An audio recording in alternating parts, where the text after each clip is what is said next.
A Rádio USP apresenta Programa Universidade 93,7. Olá, pessoal, bom dia! Está no ar mais uma edição do Universidade 93,7. Eu sou a Mariana Catassi, aluna de jornalismo da ECA. E eu sou o Vinícius Garcia. No programa de hoje, vamos continuar conversando com dois especialistas para debater o imposto sobre grandes fortunas.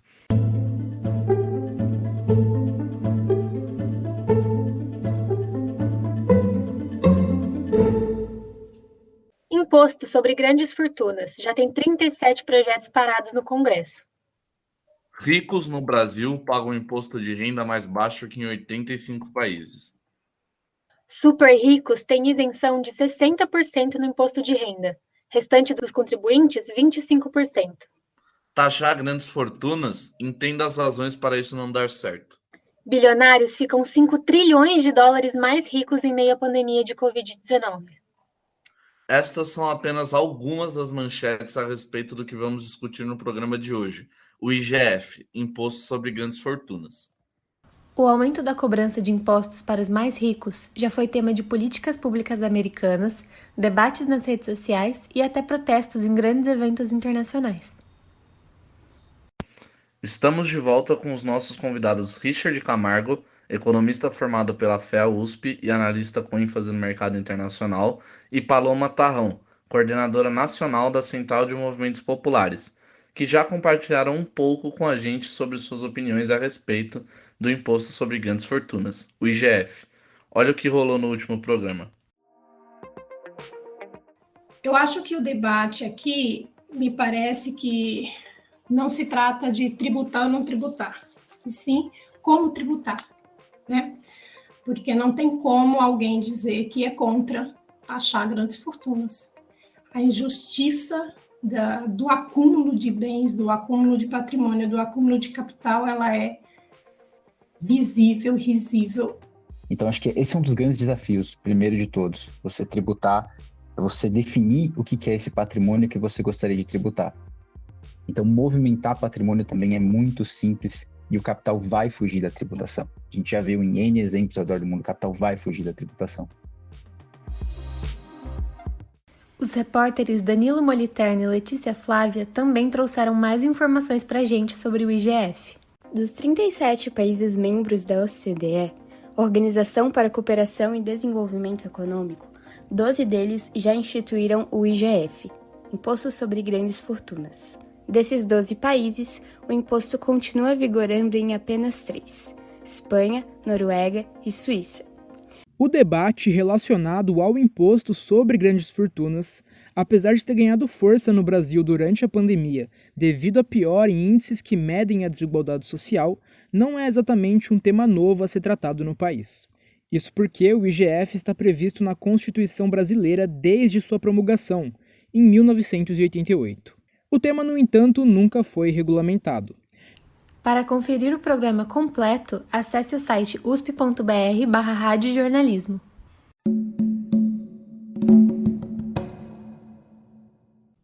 Estamos de volta com os nossos convidados Richard Camargo e Paloma Tarrão. Tudo bom, Richard? Tudo ótimo. Tudo bom, Paloma? Tudo ótimo, tudo certo. Beleza.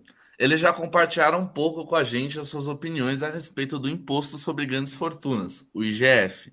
Neste segundo programa, passaremos para um novo modelo de debate, mais rápido e dinâmico.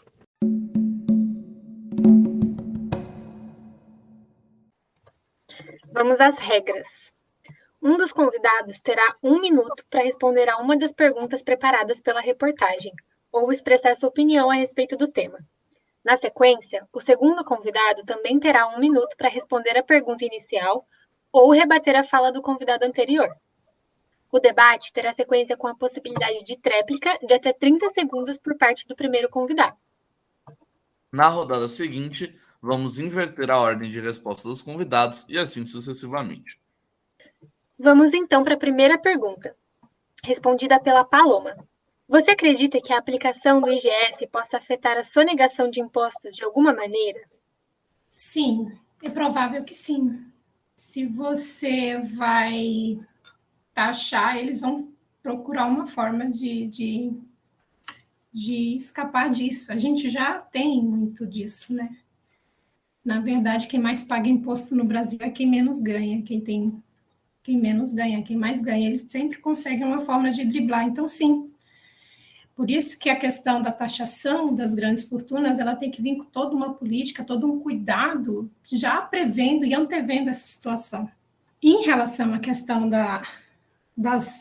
dos meios e das formas de diminuir as desigualdades sociais, é claro que não só a taxação de grandes fortunas, ela seria o único caminho.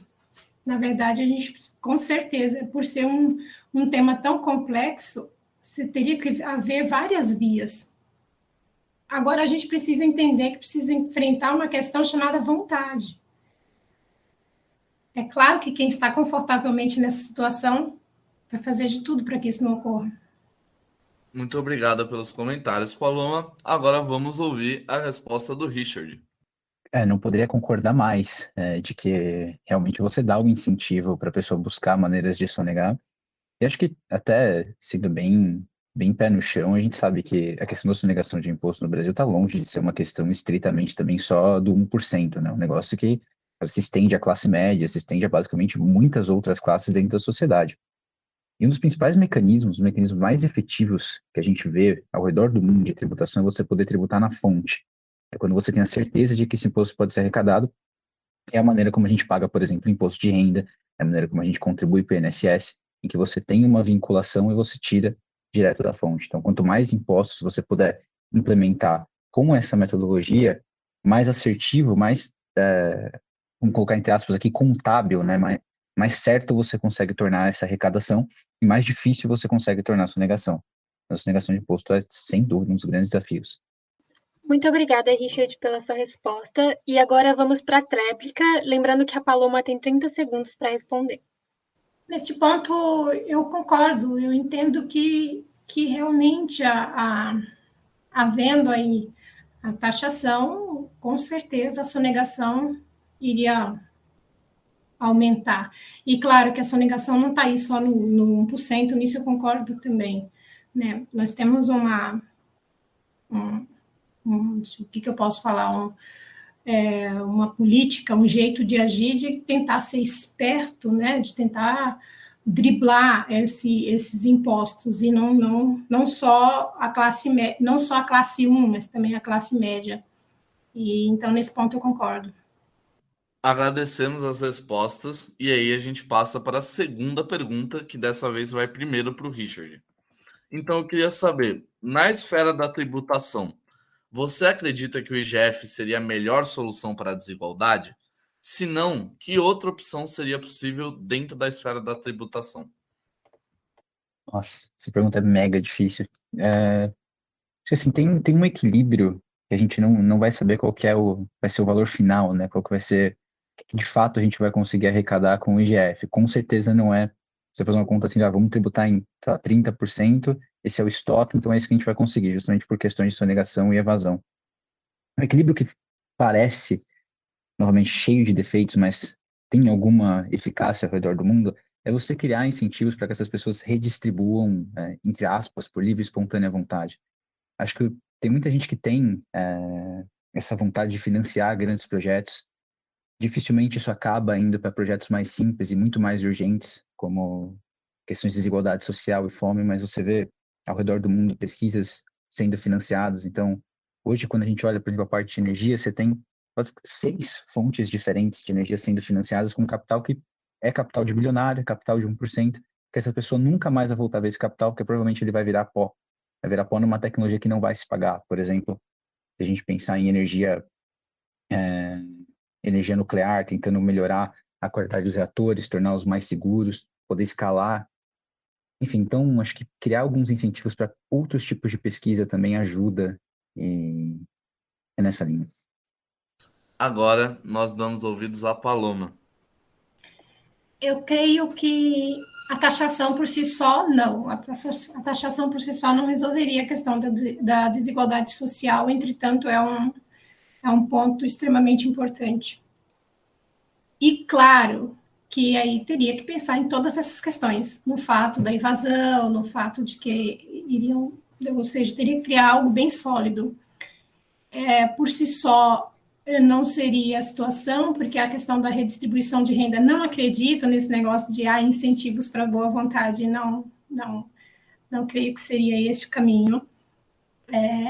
Não, de novo, não acredito na questão da caridade, e sim da justiça, da distribuição dos bens. E, claro, esse processo todo seria muito difícil. E como que você convence? Como que você convence a população? Porque, na verdade, esse tipo de situação ela só ocorre se houver uma força muito grande que vem de baixo. Essas pessoas detentoras do poder, detentoras do dinheiro, elas não têm vontade nenhuma e vão fazer de tudo para barrar. Então, assim, é extremamente complexo, mas necessário. Muito obrigada, Paloma. E, por fim, a tréplica. Richard, você tem 30 segundos para responder, caso você queira. Não, acho que para mim é isso.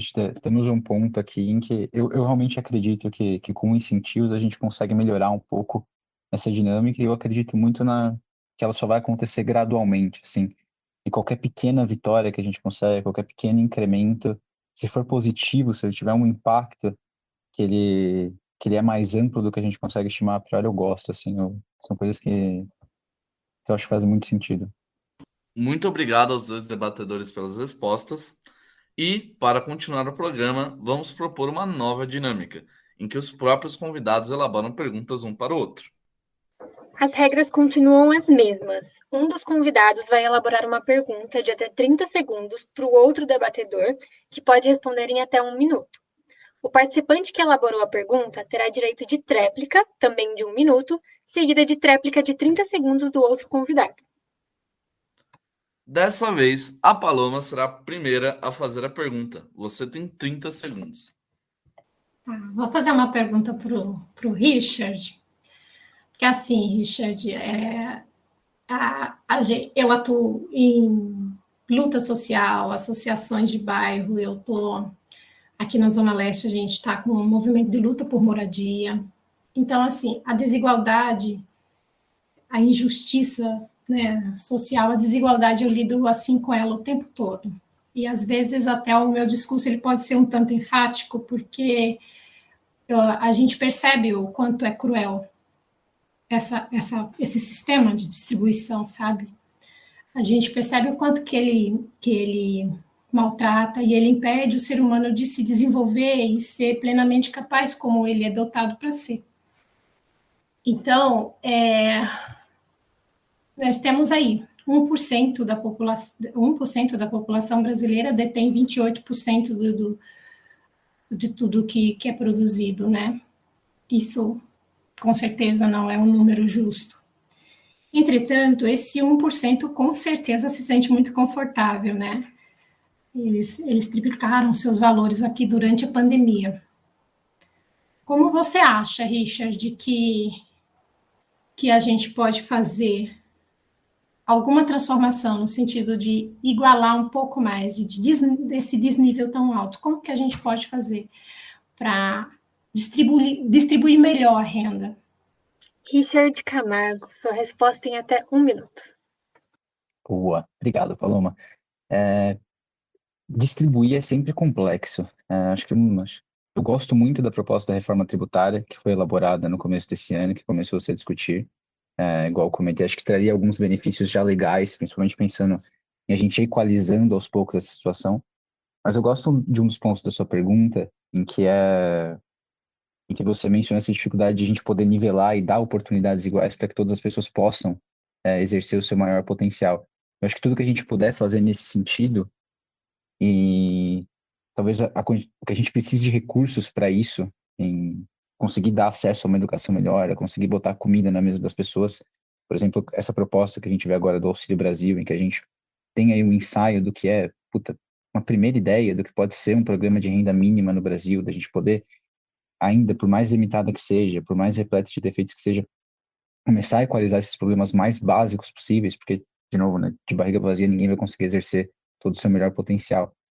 Acho que o que a gente puder trabalhar nesse sentido, com certeza é mais do que bem-vindo. A gente tem que pensar num leque de possibilidades que seja mais amplo do que apenas a tributação, né? Acho que essas coisas elas dialogam, elas têm muita sinergia entre elas. Paloma, sua réplica de até 1 minuto, por favor. O Auxílio Brasil, só aqui em São Paulo, cortou mais de 1,5 milhão de pessoas ficaram sem renda. Porque nós tínhamos o Bolsa Família e durante a pandemia, né, com muita dificuldade, foi aprovado o auxílio emergencial. E o Auxílio Brasil, ele veio aí vai continuar, só trocou de nome, ficou com Bolsa Família. Entretanto, algumas pessoas que não eram inscritas no Bolsa Família, aqui na capital de São Paulo, 1,5 milhão de pessoas que estavam inscritas no Cade Único, mas não no Bolsa Família, deixaram de receber o auxílio. Se não é uma forma de ter, não é o projeto de renda mínima não melhor, pelo contrário, diminuiu as pessoas que estão recebendo, e não houve nenhuma política efetiva de melhora na questão do emprego, de acesso à renda para as pessoas. Porque não creio que, não estou defendendo aqui que as pessoas devam viver de renda, mas elas precisam de trabalho. E nós estamos com uma taxa de desemprego muito grande ainda, e essas pessoas também deixaram de receber o auxílio emergencial. Com o Auxílio Brasil, houve um corte de 1,5 milhão de pessoas estão sem essa renda. E a taxação das grandes fortunas, na verdade, a gente está falando de diminuir o acúmulo, porque o X da desigualdade social está no acúmulo de bens. Um pouco tem de mais, e a maioria tem de menos para dividir entre si. É isso que a gente precisa diminuir. Pegar um valorzinho, distribuir em renda para uma pequena minoria, parte das pessoas, não funciona. As pessoas precisam de trabalho, as pessoas precisam ir para a faculdade, as pessoas precisam estudar, as pessoas precisam trabalhar. E aí, mostrar o verdadeiro potencial que o povo brasileiro pode ser. Então, renda mínima não funciona para diminuir. Se fosse uma renda mínima feita com um tipo de política que estimulasse, gerasse trabalho, gerasse emprego, e agora na pandemia não tivesse tirado de pessoas que estão passando fome e que não estão trabalhando, a gente poderia pensar que isso poderia ser uma das pequenas coisas que poderiam ser feitas para auxiliar a diminuição da desigualdade social junto à taxação das grandes fortunas. Muito obrigado, Paloma, pela resposta. Agora a gente chega para a tréplica do Richard, que tem 30 segundos para fazer suas considerações finais. Legal. Realmente acredito em muitas coisas juntas, trabalhando em conjunto. Quando a gente vê, uma das primeiras coisas que a gente vê quando a gente começa em economia é que a economia é um equilíbrio dinâmico, um equilíbrio em que você tem N fatores que juntos, dificilmente, se você isola cada um deles, você consegue entender o impacto que juntos eles vão causar na economia como um todo. Então, super concordo com a Paloma na questão do desemprego, só que a questão do desemprego, para ser resolvida, a gente precisa de crescimento econômico, a gente precisa de geração de renda, a gente precisa que as empresas possam pagar as pessoas. Acho que a iniciativa privada, só a gente olhar a distribuição hoje da geração de empregos no Brasil e em qualquer outro lugar, ela é o grande responsável pela geração de empregos. Então, acho que é um pouco disso, sabe? É um pouco da gente poder equalizar o acesso à informação, o acesso ao emprego, o acesso à educação. Então, um pouco de dinâmico de tudo isso junto. Muito legal, gente. Muito obrigado por essa primeira sessão. Agora a gente vai para a pergunta do Richard para a Paloma, que tem 30 segundos para fazer a sua pergunta. Legal. Eu queria entrar um pouco nesse tema do emprego, então, Paloma, que eu acho que é sensível em todas as esferas, e um pouco até do que você observa no seu dia a dia. Queria muito ter um pouco dessa noção também do que está sendo a grande dificuldade das pessoas para conseguir encontrar um emprego agora. Com certeza não devem estar sobrando muitas vagas, mas mesmo a gente vê muitas vagas também não sendo preenchidas. Eu queria um pouco desse equilíbrio do que você vê nas duas pontas. Vamos então para a resposta da Paloma em até 1 minuto. Então, Richard, olha, eu gosto de analisar as coisas partindo primeiro da vivência que eu tenho com as comunidades, com as associações, com os grupos, com os números, que apesar de não entender tanto, é importante, eles mostram, né, de uma forma muito exata a situação, e com a vivência, observando mesmo as pessoas. A questão do trabalho, da geração de renda, e também tem a ver com o consumo. Imagina, as pessoas não estão consumindo o mínimo, elas estão comprando o básico para sobreviver. Automaticamente você compra menos, você mexe, o comércio cai um pouquinho, a indústria cai um pouquinho, tal. Então, para haver geração de renda, as pessoas têm que ter capacidade de compra, as pessoas têm que ter capacidade de consumir. E o emprego, ele tem a ver com tudo isso. As pessoas precisam trabalhar para que elas possam consumir. E a questão do trabalho está sendo extremamente precarizado, ou seja, uma pessoa está trabalhando por 2, por 3, com salários míseros, porque as reformas elas só tiraram do trabalhador. E tem também a questão da capacitação, da preparação.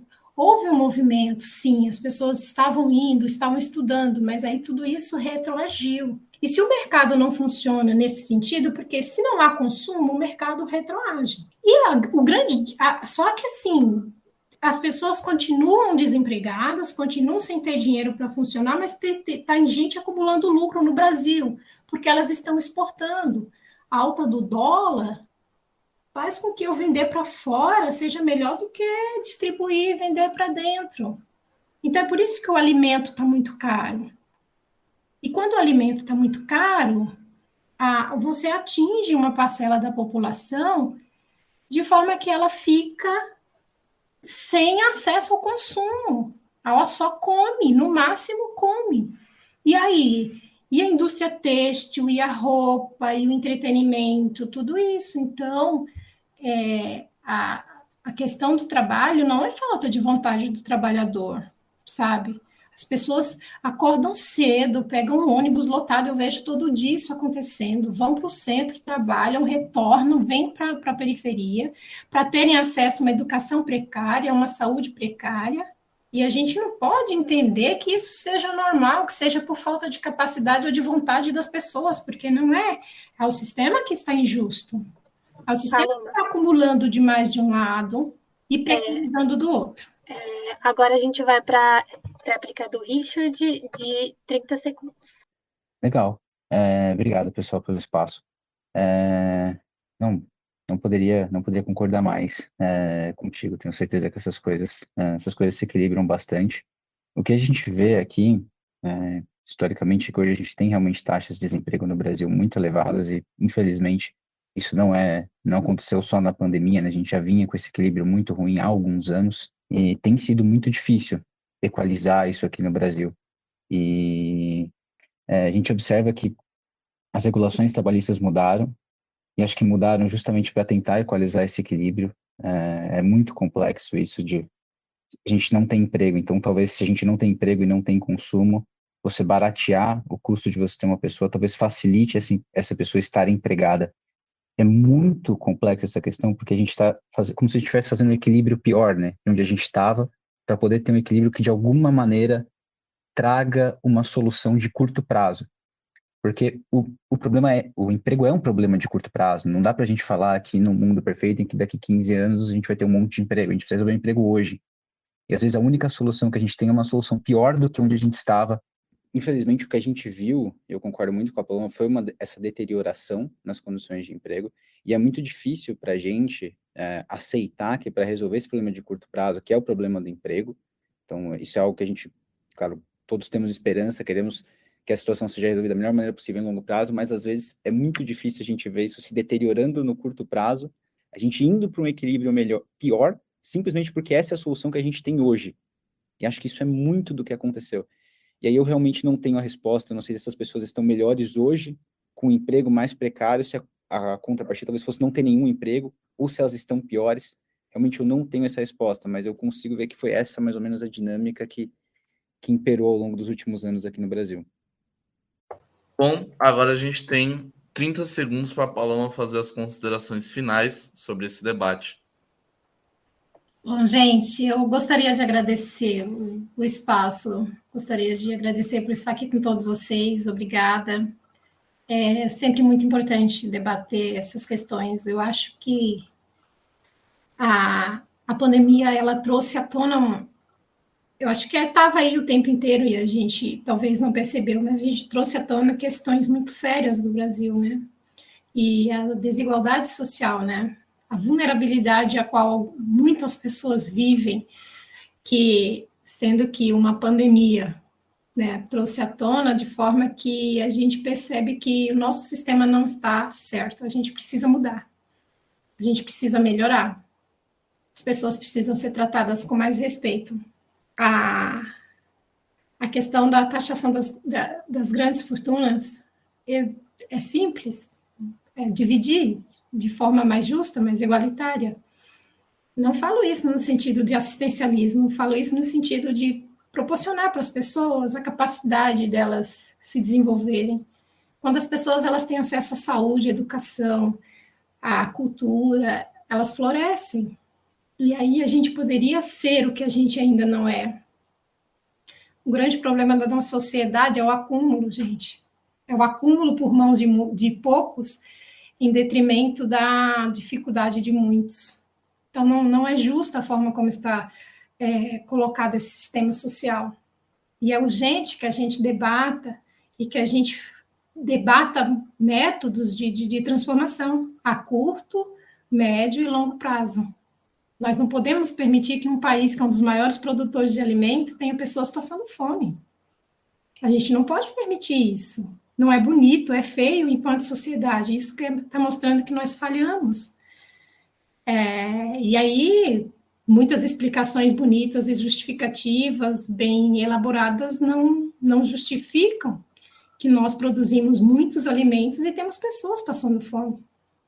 Está desigual. O trabalhador trabalha, mas ele não tem acesso ao que ele produz.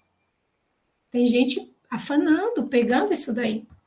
Então, nós, da Central de Movimentos Populares, estamos aqui junto às pessoas, nas periferias, nos movimentos, lutando por esses direitos, resistindo a uma política que tira cada vez mais o trabalhador. Mas a gente acredita, a gente faz essa luta com muita felicidade, com muita alegria, porque a gente sabe que está pelo lado certo. Eu gostaria de agradecer a todos vocês e um abraço, pode contar com a CMP sempre que precisarem. Agora vamos às considerações finais do Richard. Legal, pessoal, obrigado pelo convite, foi muito bom estar aqui com vocês, aprendi bastante com as duas reportagens, foi bem legal, muitos dos dados que vocês trouxeram eu não tinha conhecimento, foi bem legal aprender ao vivo aqui com vocês. Agradecer a Paloma pelo tempo dela, muito legal, super importante a gente ter todas as visões juntas, conversando. Espero muito que vocês façam novas edições, trazendo ainda mais detalhes e mais pessoas para falar sobre o assunto. Bom, então vamos chegando ao fim do nosso debate. Mais uma vez, queremos agradecer a presença dos nossos convidados, que foram essenciais para que a gente consiga entender um pouco mais sobre esse tema tão complexo. E agradecer também aos nossos ouvintes que nos acompanharam até aqui. A gente espera que vocês tenham gostado do debate e aprendido mais sobre o IGF. Ficamos por aqui, pessoal. Até a próxima. A música que você ouviu neste programa foi City by Night, de Elephant. Coordenação, Danilo Moliterno. Produção, Pedro Souza. Edição, José Egídio. Reportagem, Letícia Flávia e Danilo Moliterno. Locução e roteiro, Mariana Catati e Vinícius Garcia. O arquivo deste programa está disponível no site usp.br/radiojornalismo. Bom dia a todos.